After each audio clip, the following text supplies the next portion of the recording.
If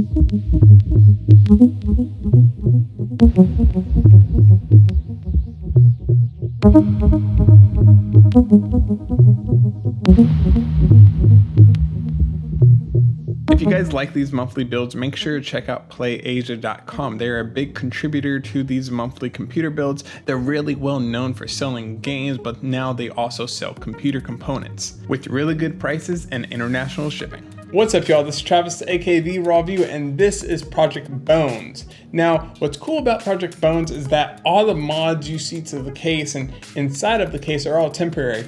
Basically, everything in here is props. So the chain was a prop, and the bones are props. All that can come out relatively easy. And even the outside of the case where you think it's painted, that's actually Plastidip. And I should be able to peel some of it. Some of it I'm going to have to like scrub off, but in theory, I should be able to get everything off looking pretty clean afterwards.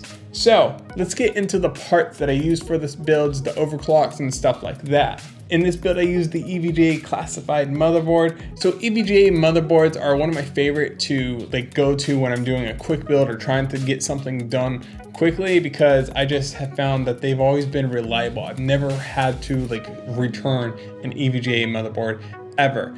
That being said, on some motherboards, I know that there are some compatibility issues with memory and stuff with certain frequencies. But other than that, they are absolutely amazing boards. For the RAM, I went with 2 sticks of DDR4 memory from G.Skill. This is their Trident Z memory. It looks amazing. It's one of my favorite RAMs when it comes to appearances. And it's clocked at 3200 megahertz. Cooling the CPU, I have the AlphaCool Icebear 360 millimeter. Now what I did was I basically took off the soft tubing that comes with it and replaced it with hard tubing, just with some fittings that I had lying around. And that's cooling a 6700K CPU from PlayAsia.com. Now this CPU overclocked all the way up to 4.9, which is actually my second CPU from PlayAsia that has overclocked above 4.9. My other one in Project Wi-Fi overclocked all the way up to 5.1.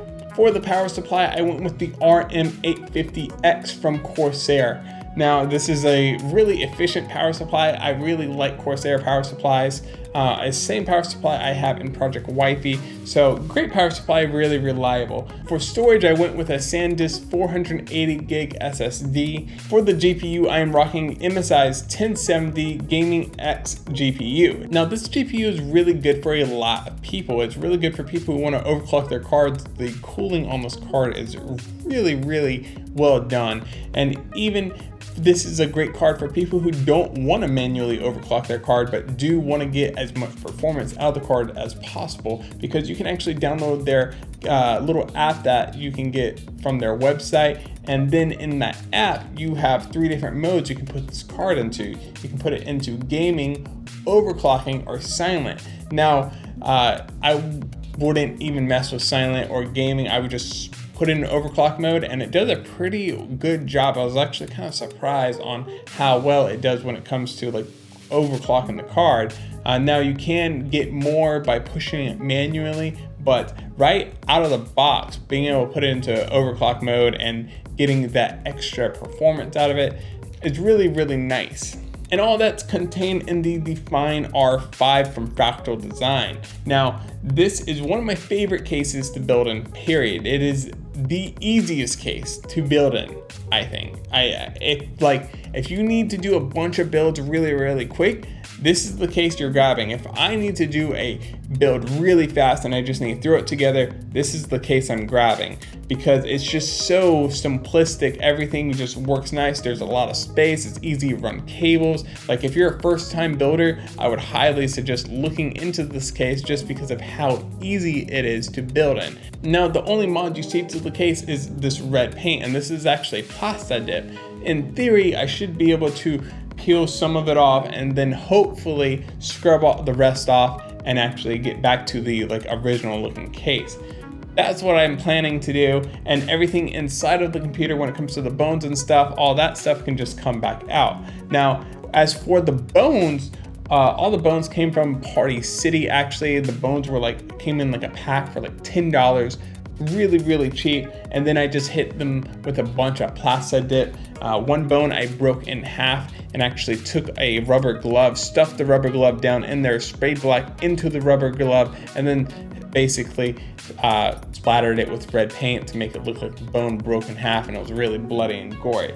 But yeah, so that was basically all the kind of mods that I did to the case. I really didn't do much. I added a chain. If you do add a chain in your computer, you have to make sure that you don't have it laying on any part of the motherboard. So even when it's like routed in the back, it's not touching the motherboard at all. That is extremely important because you can short something and you can really damage your components. So just make sure that it's not touching any electrical circuits. But that's pretty much it for Project Bones. I'm pretty happy with it. Now, when it comes to actually benchmarking the GPU, since everything in here is basically my test rig anyways for benchmarking GPUs, I'm actually going to be doing a separate video on the MSI 1070, just benchmarking and doing an overview of that card. So if you like this build and want to see more computer builds every single month, make sure to hit that like button, subscribe to the channel if you haven't already, and I will see you guys in the next one. Peace.